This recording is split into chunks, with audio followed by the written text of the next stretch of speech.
Ladies and gentlemen, it's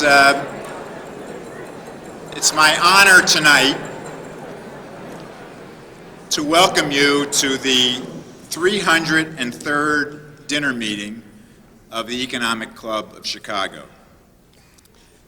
So as is our tradition, I am the immediate past chairman of the club, so I have the honor this evening to turn the gavel over to the new chairman for the next 2 years, and that's James Farrell, who's chairman and CEO of Illinois Tool Works. And knowing Jim as well as I do, I know that he will do an outstanding job and continue the fine work of this club. Jim?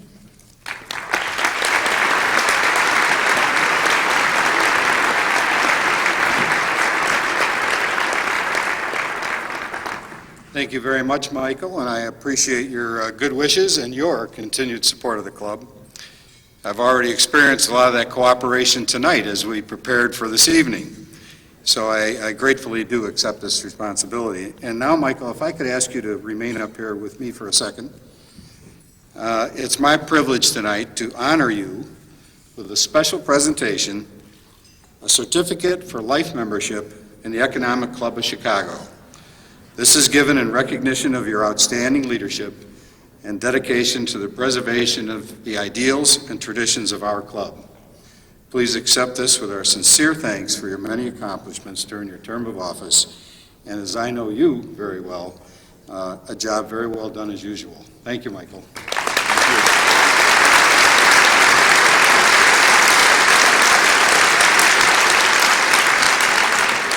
Well, good evening, everyone. Life membership is granted for 2 reasons. As in the case of Mike, for outstanding leadership and service. The other is for 50 years of service in the club. Tonight we have 4 members we would like to honor and present with a certificate for life membership. I would like to ask these gentlemen to come to the podium and receive their certificates. And if they could come up here as I call their name: Robert W. Crow, founder, Resolve Dispute Management; Milton F. Dyer, Jr., retired chairman and CEO, LaSalle National Bank; F. Richard Meyer III, former financial consultant, F. Richard Meyer Consulting; and Frederick P. Seymour, Jr., President, Frederick P. Seymour and Associates, Incorporated.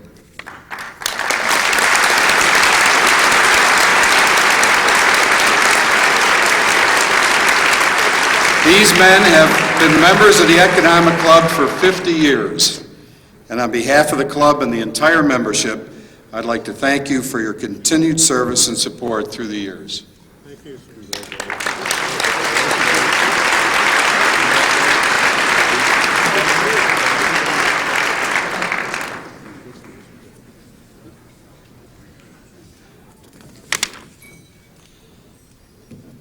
I intend to make good use of your programs tonight at your table, so make sure you have them handy. And in the interest of time, we will forego announcing the upcoming events, and please refer to your dinner program and visit the club's website regularly for the new event and member information as it becomes available. And it is now my pleasure to introduce those at the speaker's table. Again, in the interest of time, I will be calling those seated at the dais by name only. A listing of their titles and affiliations are in your programs. And as I call the names, I will each ask to stand and remain standing until the introductions are completed. And for the audience, please hold your applause until all have been introduced.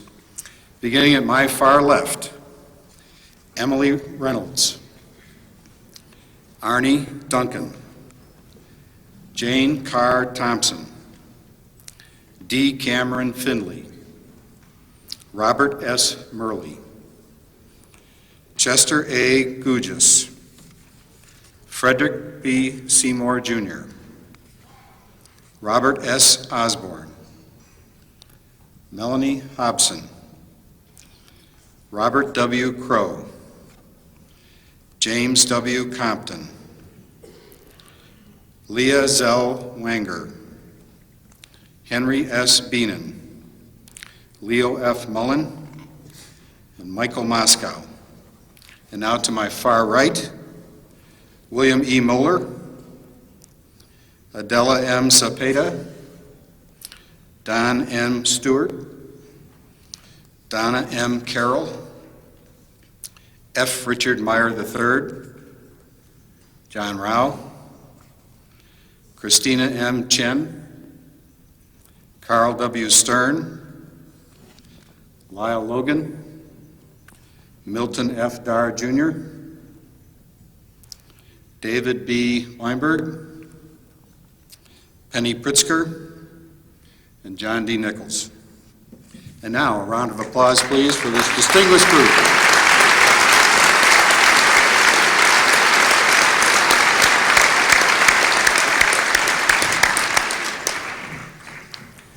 Now, most of you probably have never met our special guest in person, but all of you have his autograph.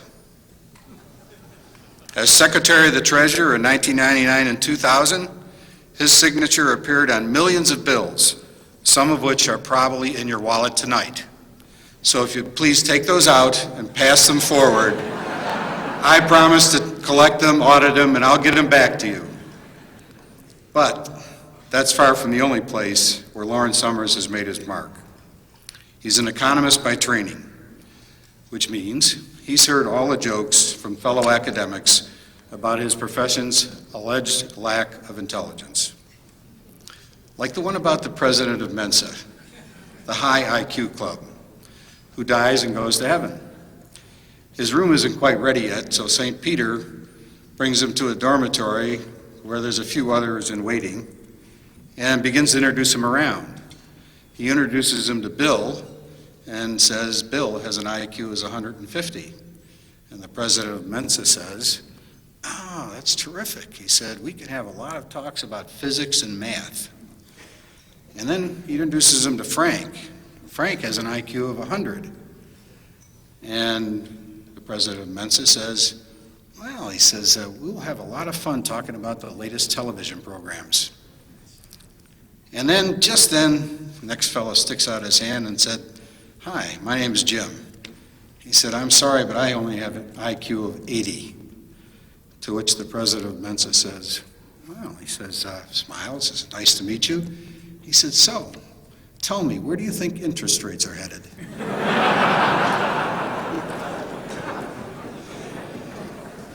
Well, tonight's guest puts that dumb economist stereotype to shame.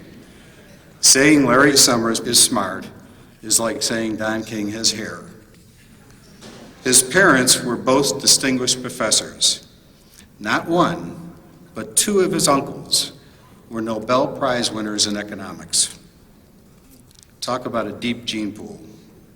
He entered MIT at the age of 16 and got his PhD in economics from Harvard, and at age 28 became one of the youngest tenured professors in that school's history. But his interests always went beyond academics. He acted as chief economics advisor for Michael Dukakis's 1988 presidential campaign, and in 1991 he took leave of absence from Harvard to serve as the chief economist of the World Bank. 2 years later, he was named United States Undersecretary of the Treasury for International Affairs. And in 1995, he became Deputy Secretary and was named to the top Treasury post in 1999.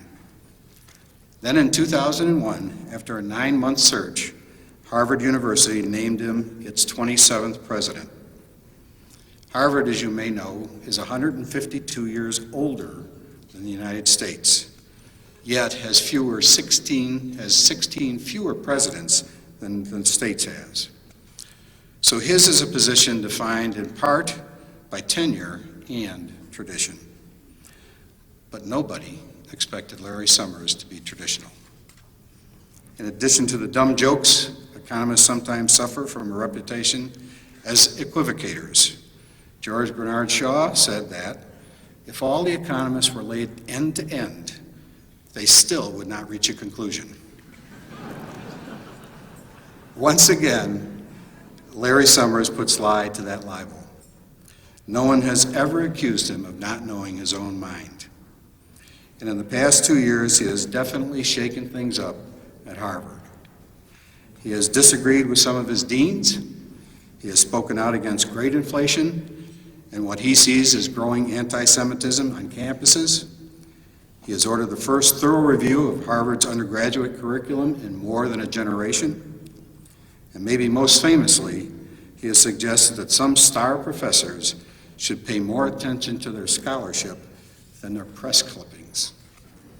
One such offended academic complained that Larry Summers at Harvard is like a bull in a china shop, to which one of the president's admirers replied, "The most apt relationship between Summers and bull is that the former will tolerate none of the latter."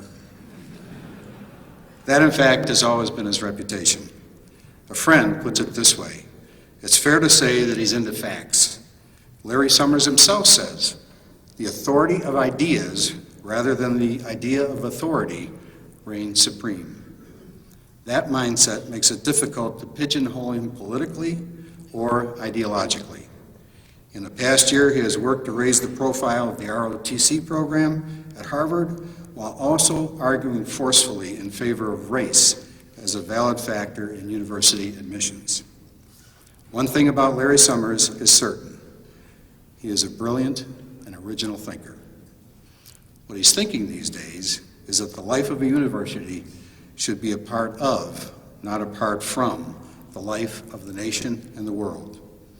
And that even Harvard professors should proffer to students actual knowledge, not just opinions.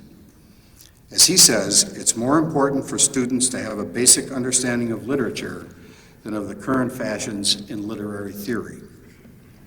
That notion is considered radical by some, but expect Larry Summers to be steadfast. It's ironically appropriate that this economist by profession has become the academic embodiment of Harry Truman's famous phrase, "The buck stops here." He's a leader, he's a lightning rod. He's a man of ideals and ideas. When Larry Summers speaks his mind, it pays to listen. And I'm sure he'll speak his mind tonight. So please join me in welcoming the president of Harvard University, Lawrence H. Summers.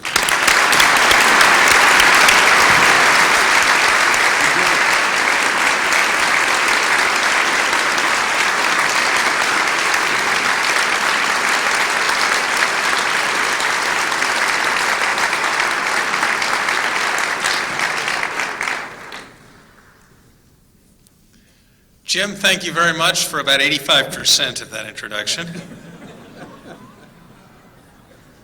And thank you very much for your role in organizing this gathering. Thank you very much to Mike Moscow for his years of friendship and for originally extending the invitation to speak to the Chicago Economic Club. Grace Barry, thank you for everything you've done in organizing this session.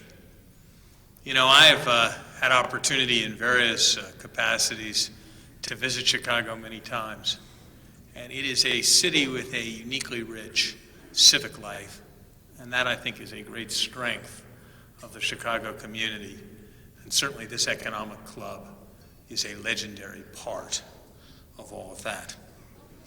Today, I'm glad to have the chance to be back before an economic audience. I used to have a chance to be with such audiences frequently, and it's been less common in my new position. I was often asked when I was in Washington what the difference was between the university and life in Washington. And I used to respond that there were many, but perhaps the one that was most salient was this: as a professor at Harvard, the worst thing a person could do was to sign their name to something they did not write. On the other hand, in Washington, it was a mark of effectiveness to do so as often as possible.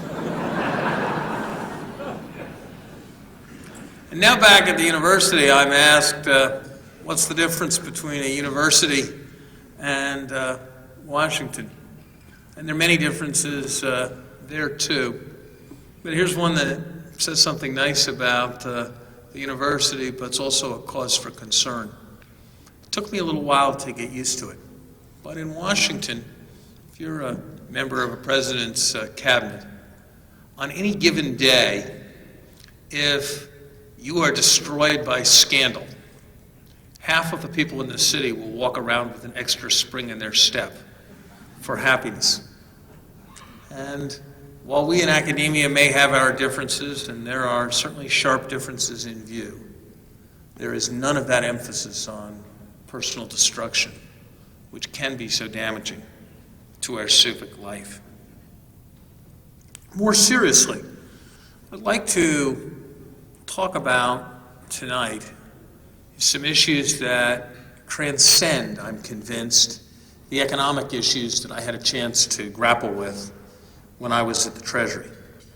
At the Treasury, our job was to make the nation's economic system work well, to appropriately manage the government's finances and our national currency, to support and oversee a healthy financial system, to support the global economy, to ensure, in short, that the invisible hand worked well. All of that is profoundly important, and certainly the well-being of millions of people is compromised when those functions are not performed well. But it's also important to realize something that became very clear to me in working with emerging economies, but I'm convinced that it is no less true for the United States, that no set of macroeconomic policies, no matter how wise, will succeed in an economy that does not have the right foundation. And with a sound foundation for inclusive growth well in place, the tasks of avoiding budget deficits, containing inflation, resisting perfectionism, maintaining financial stability become that much easier. And it is in providing a strong skeleton on which that invisible hand rests that universities make an enormous contribution to our national economy. That has always been the case, but I'm convinced that as we move into the new economy in the future, an economy that is idea-driven rather than power or production-driven, it becomes that much more the case. Anyone who doubts the importance of what is universities' fundamental product, good thinking and the capacity to think, should read an unlikely economic classic of our times, Moneyball. It is hard to imagine a more traditional activity, less associated with scholarship, and yet that book demonstrates powerfully how the tools of analysis harnessed to the question of recruiting baseball players and managing baseball strategy can produce spectacular results.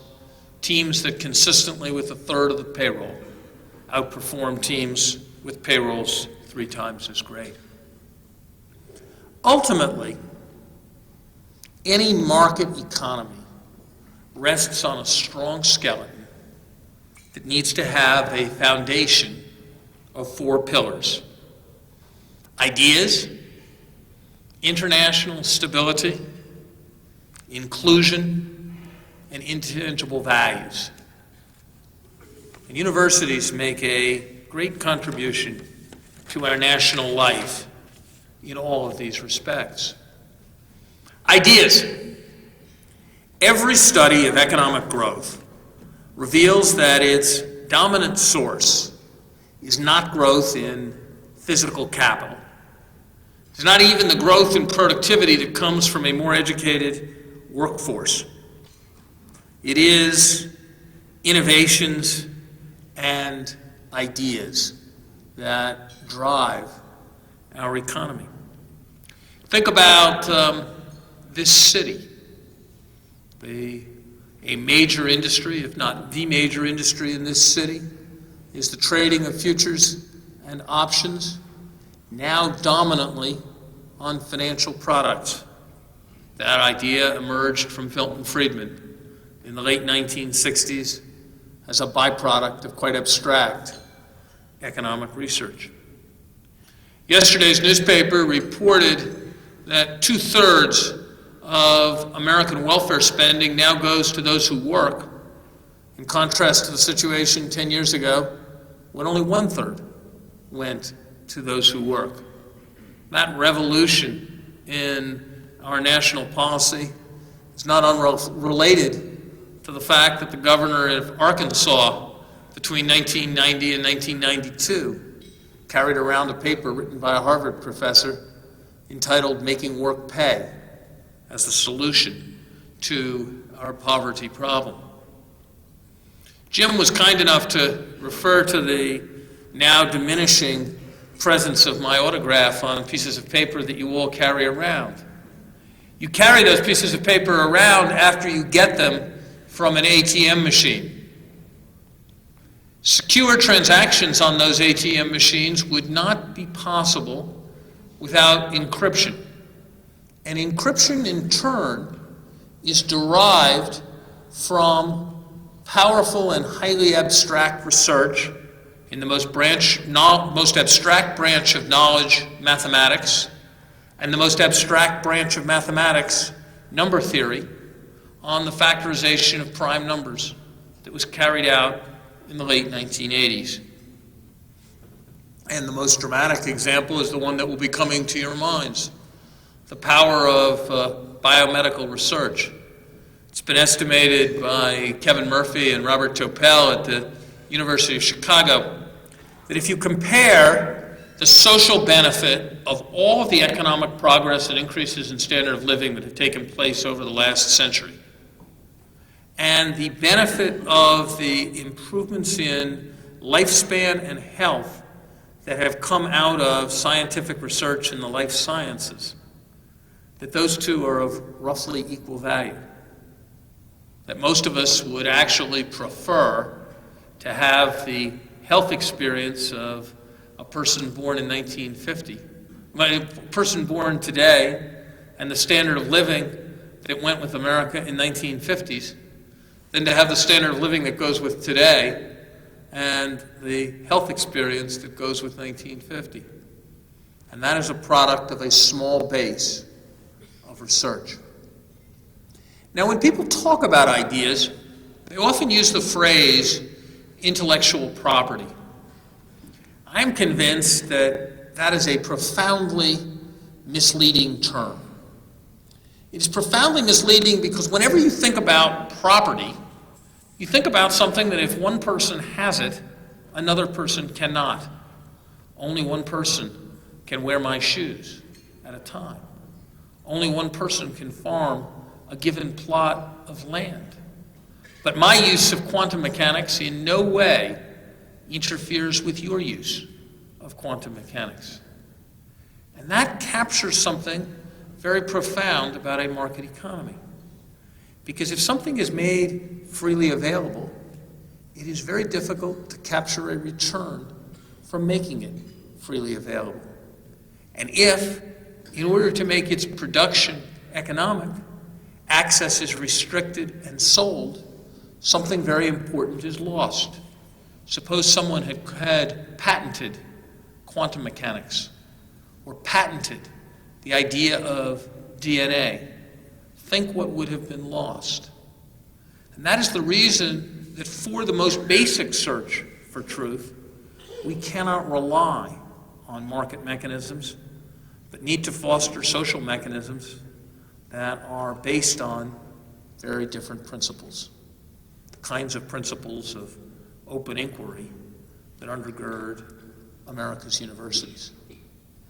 As the role of basic knowledge becomes increasingly important, this will only be more important in the future. Think of what developments at Stanford meant for the information technology industries in Northern California during the 1990s. We hope very much that in collaboration with MIT, the kinds of joint ventures that we are sponsoring that harness science will not just make a great contribution to conceptual understanding in the life sciences, not just make a great contribution to human health through the understandings that result, but also make a great contribution to the health of the Boston economic area. There's a second requisite for a healthy economy, and that is that a healthy economy must be embedded in a stable international system. If one thinks about the darkest decades of economic performance in this country over the last 2 centuries, they are associated with profound difficulties in the international system. We face as a nation now a profound challenge in the conduct of our foreign policy. On the one hand, we are right to be committed to our values of freedom and democracy. And at least in my view, we are right to see strength as an ultimate guarantor of stability in international affairs. We compromise our values only at our peril. At the same time, history teaches, in ways that cannot seriously be doubted, that no nation, no matter how strong, can stand alone in the world without friends and without allies. And this commitment to our values that we should not compromise, and our need to be in cooperative nations with other countries, poses the difficult dilemma in the conduct of U.S. foreign policy. We will never attain an ideal solution, but to pose the problem in terms of our values and our need for cooperation is to recognize that ultimately the most effective and important way in which we can succeed is to promote our values and to persuade others of their validity. And here we have no resource as strong as our great universities that have an opportunity to shape the perspectives of hundreds of thousands of potential leaders of foreign nations at a time in their lives when their thinking is still malleable. I was struck again and again and again during my years in government by how often I would go off and see the deputy finance minister of a country, or the person who ran its tax system, or the finance minister. And he would discuss whatever business we were to discuss, and then would say, "Are you the same Larry Summers who used to teach economics at Harvard?" And would then talk about his year at one of our international affairs centers, or would talk about his visit to Princeton or the University of Chicago or Northwestern, and how he had studied economics during those years and encountered some paper that I had written, and how the experience of studying in the United States had changed in a very profound way his perspective on the United States and caused us to understand.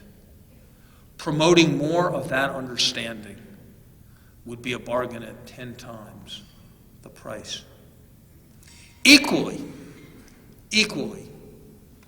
there is still, even as our society globalizes, too many whose view of the rest of the world is suggested by the very senior congressional leader who was asked a couple of years ago whether he planned to go abroad during the congressional recess. This leader paused for a moment and then said, "No, I've been there." Surely, enabling a far higher fraction of our young people to spend time abroad will promote foreign understanding of our country and will promote our understanding of foreign countries. There's a third value which is crucial to the credibility of the American example in the world that I'm convinced is essential to the stability of our country for the long term. And that is the challenge of including everyone in economic success. Something very important happened this year when the Supreme Court wisely upheld universities' commitment to building classes that were diverse as an important part of our educational mission. At the same time, Justice O'Connor, in her opinion, wisely recognized that the true test, the thing that people will look at when they judge the time when we were alive 200 years from now, will not be what race-conscious or poverty-conscious admissions policies universities maintained for a given set of decades.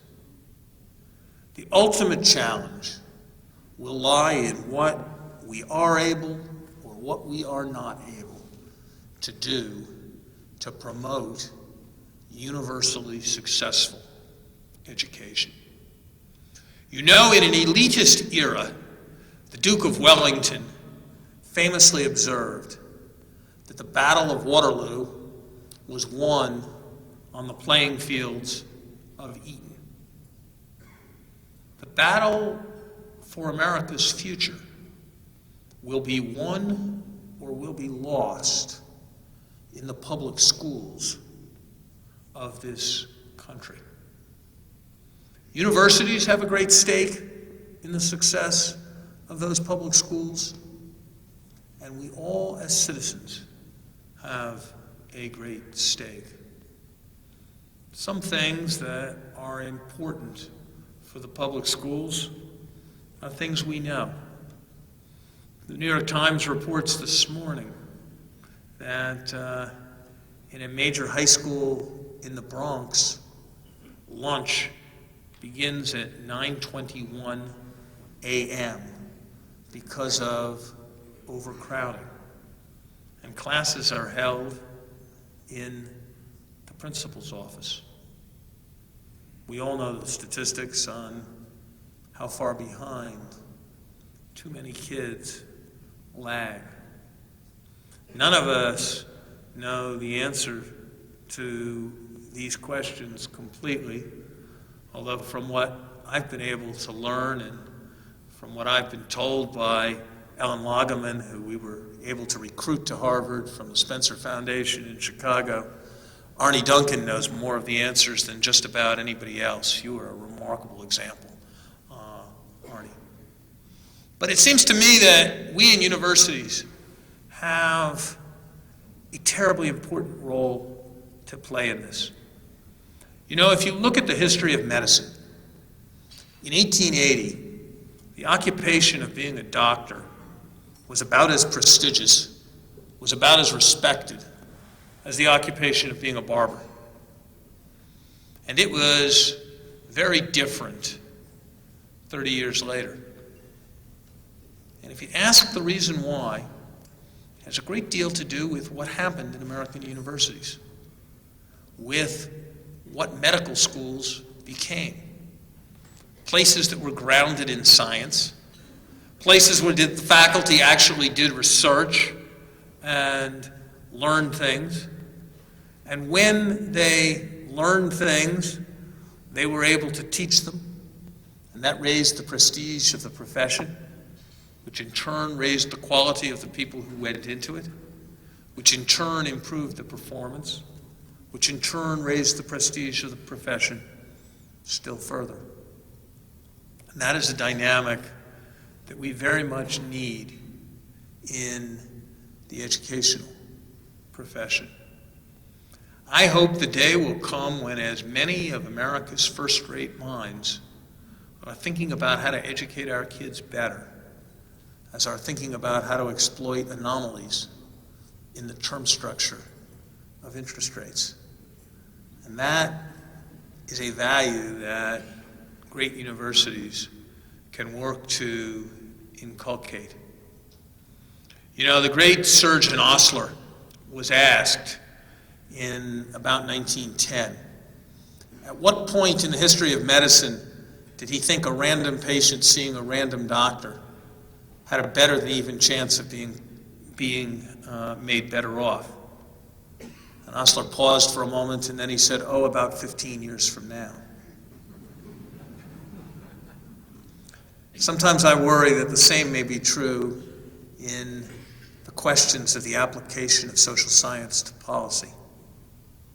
And we need to make that happen as rapidly as possible. There are many elements, and I don't presume to understand most of them. But I can tell you this. If we took the same attitude towards rigorous evaluation in medicine that we take in education, people would still be being treated with leeches. And I will tell you this, that it is every bit as much neglect of a child to expose that child to a curriculum whose effectiveness has not been tested, measured, or evaluated in decades, as it is to ask that child to go to school in a classroom with chipping paint. And here, too, America's universities can and increasingly are making a great contribution. There's a final aspect of the foundation of a successful economy that is very important, and it's one that is perhaps most important, but at the same time most difficult to think about.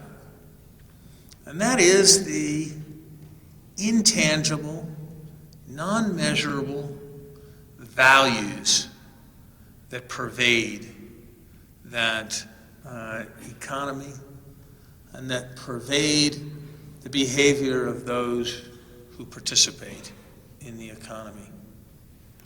For it is the irony of the market system that while its very success depends on harnessing the power of self-interest, its very sustainability depends upon people's willingness to engage in acts that are not self-interested. What you have seen at Enron, at the New York Stock Exchange, and in too many other places suggests that there have been failures in inculcating the right values. Now, some believe that this is as simple as being a matter of better ethics education. And certainly, better ethics education has its part. But I would suggest to you that you do not need to go to Harvard to learn that it is wrong to burn a material subpoenaed document. You do not need to go to any great professional school to understand that if you are purchasing a product from another company, or you are purchasing a financial service from another company, you should not accept direct compensation or generous gifts in any form from that company. And yet we have seen that these precepts are sometimes honored, but sometimes not.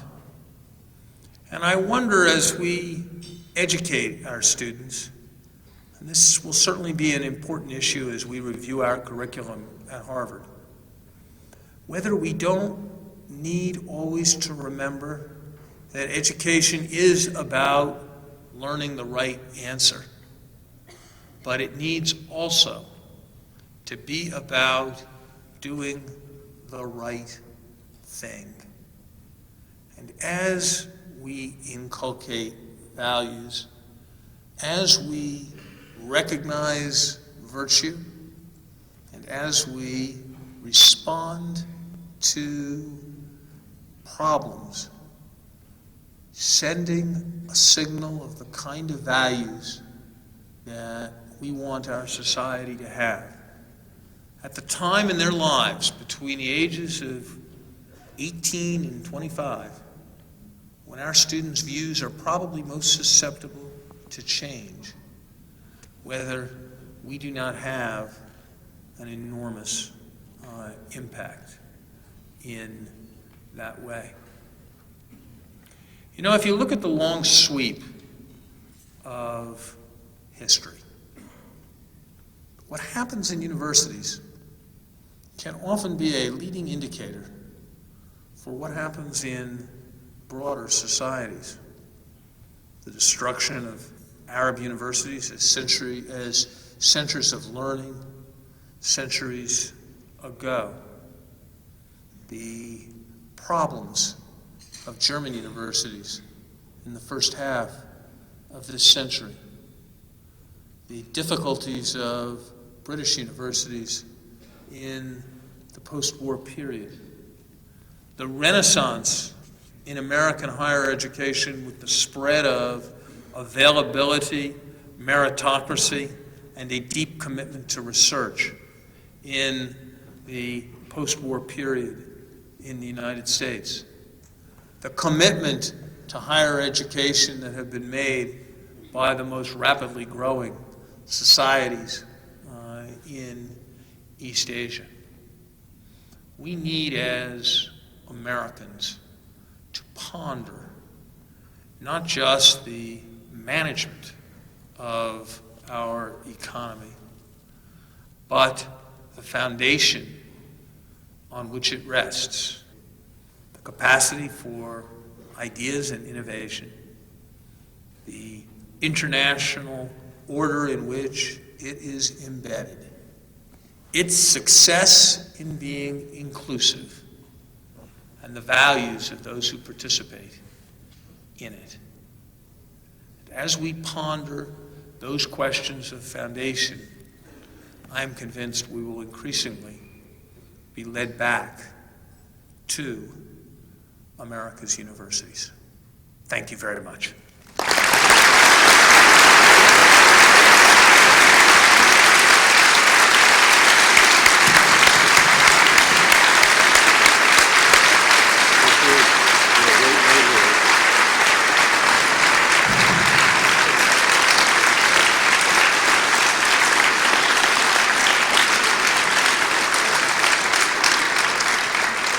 Thank you, Larry. You've given us a lot to think about, but really are crucial to the underpinning of our society, our culture, and our economic system. So we do thank you very much for that insight. We have actually have a questions committee that prior to this evening has researched you, I might add, and have prepared a bunch of questions that actually come pretty close to touching on a lot of things that you spoke about tonight. So we're starting off with currency, appropriately. Secretary Snow, supported by rumblings from the EBC, recently called on China to abandon its fixed currency regime, which has been pegged to the dollar at a fixed rate since 1995. China summarily rejected the call. Is this public tactic pragmatic or for internal political appeasement? And also then, from the Chinese perspective, what relative level of currency makes the most economic sense?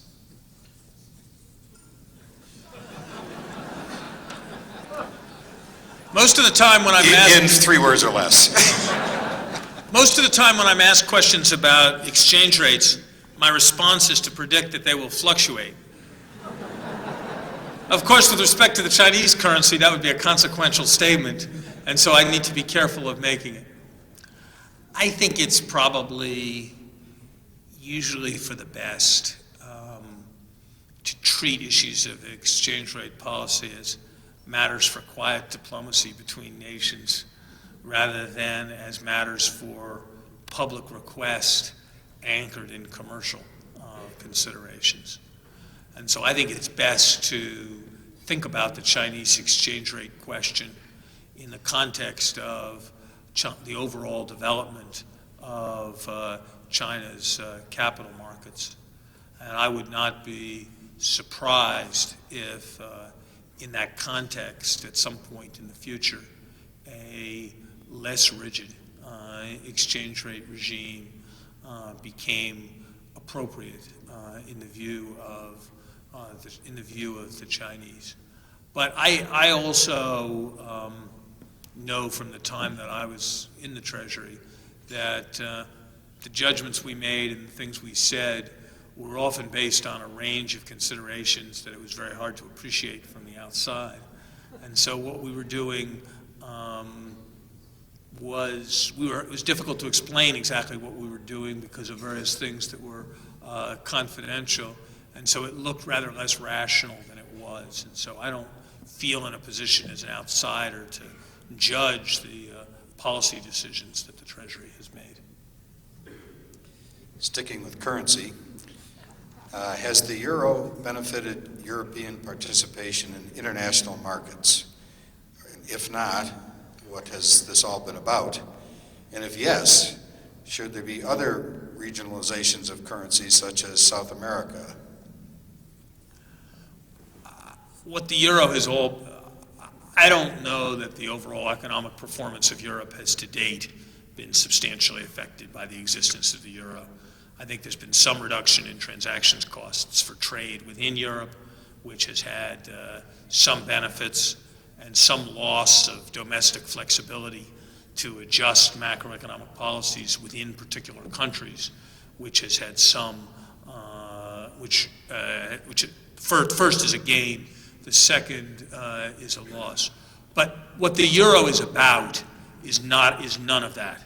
What the euro is really about is a powerful symbol of the politics of European integration and the translation of national identities into European identities. And there are a range of views one can have about European integration, but the right way to think about the euro is substantially in the context of the political symbolism around European integration. And there I think the stakes are very large. It has been American policy for many years to welcome European integration, and certainly over the last half century, if one thinks about the way the prospects of war on the European continent have gone from being a once-a-generation event for centuries to being close to unthinkable, one has to certainly applaud the consequences of the progress towards European integration that's taken place so far. Switching to economic recovery, you are largely responsible for TIPS, Treasury Inflated Protected Securities. Have they benefited the U.S. government? And assuming a current risk of deflation, is there continuing use of benefit to either investors or the government? I think TIPS were a valuable innovation. Certainly there is an element of selling flood insurance in the face of a drought to TIPS, given the lack of inflationary experience over the last several years. But I, for one, don't regret the loss on my life insurance premiums from having not gotten anything back over the last year. And so I don't think that's the right way to think about an insurance policy. I think tips have been a useful indicator for monetary policy and gauging inflation expectations. I expect that to be a greater use as the economy recovers. I think tips have been a useful diversification vehicle for certain classes of investors. And while there are certain problems of measurement because of the deflation, taxpayers have actually been saved what would otherwise have been an interest outlay of several $billion because of the issuance of tips. And so I believe they have had a useful role and that they have a useful continuing role. Thank you. Economic recovery again. You have stated that one of the greatest challenges that we as a nation face as we enter the 21st century is ensuring the financial security of the population as it ages. You argued for reserving the Social Security surplus until Social Security was fixed. Since these statements were made, budget deficits have only worsened the problem. What do we need to do to fix Social Security?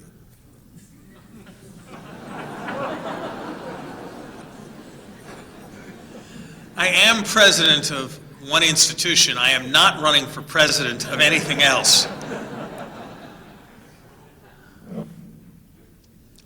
Well, it's too bad that we didn't make fiscal plans on the basis of the assumption of treating the Social Security surplus off limits.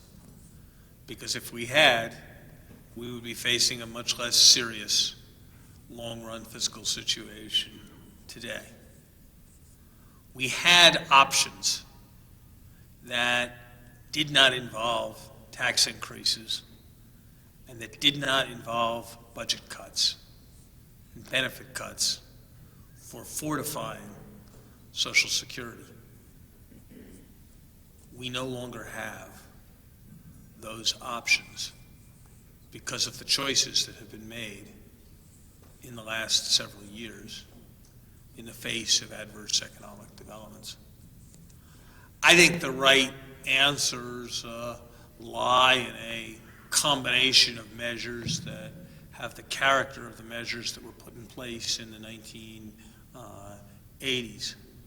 The Social Security program needs to recognize that a 65-year-old today is a healthier person who is going to live longer than a 65-year-old was in 1937. We made a judgment when the Social Security system was formed that payroll taxes would rise to the point where about 90% of the population would be under the payroll tax ceiling. For no conscious policy reason, simply because of widening inequality, that 90% became 83%. And so a much larger share of all the income now escapes paying Social Security taxes. There is probably no legitimate ground in a world where private pensions are taxed for not also taxing Social Security. If we do the three things I just described, taxing, making adjustment in the ceiling, taking account of the fact that people are living longer, taken together, could do most of what's necessary to restore Social Security's health. This is a solvable problem that is not a difficult conceptual problem, difficult as it is politically.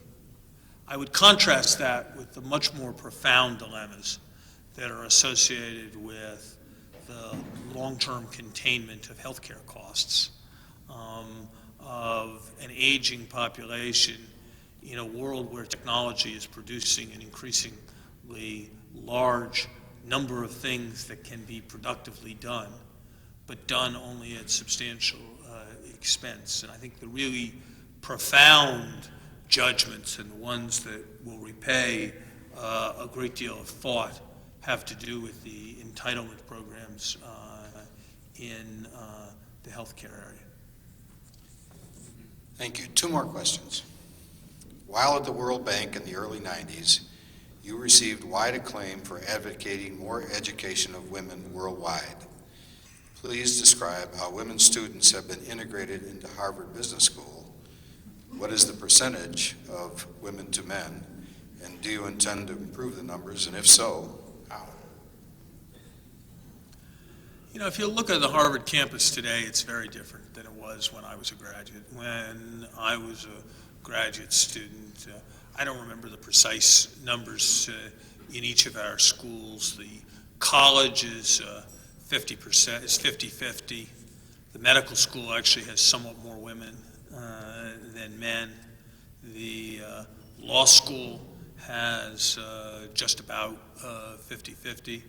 The business school, I think, is still about 60-40, male-female, reflecting what the nature of the applicant pool, is. But this is a constant challenge for us, and it's a matter heavily of recruiting, and we work very hard at recruiting. It's a matter very heavily of role models, and that's why we've worked very hard to raise the number of women who are on our faculty. You know, and you can always look at these things and try to judge where we are on a path. If you look at Harvard's history since 1970, there's sort of two facts. One is that the number of women on our faculty has roughly tripled every decade. And the other is that only about 18% of our tenured faculty are women. And, you know, that trend is rising. In the 2 years since I've been president, we have recruited just under 50% women to our faculty, and about 95% of our retirements have been men. So if you look at the net growth in our faculty, the net growth in our faculty is actually a little more than 100% women. But that's a process that takes a fair amount of time, and I think it's getting the message out, it's recruiting, it's providing role models. I actually think we're doing quite well in business. The area that's of the greatest concern to me is the sciences, and particularly the physical sciences, which I think is a very big challenge. Thank you. And the last question, and by way of transition of relative softball, you are still a relatively young man professionally. What have you not yet done that you'd like to do? Well, the career I would really like to have is as a professional tennis player. But I somehow have a feeling that may not happen. I am only the 7th person to become president of Harvard since the end of the Civil War. And if you work out the implications of that, it suggests that I'm likely to have a chance to do the very exciting things I'm doing for quite a while to come. Thank you very much for the chance to be with you.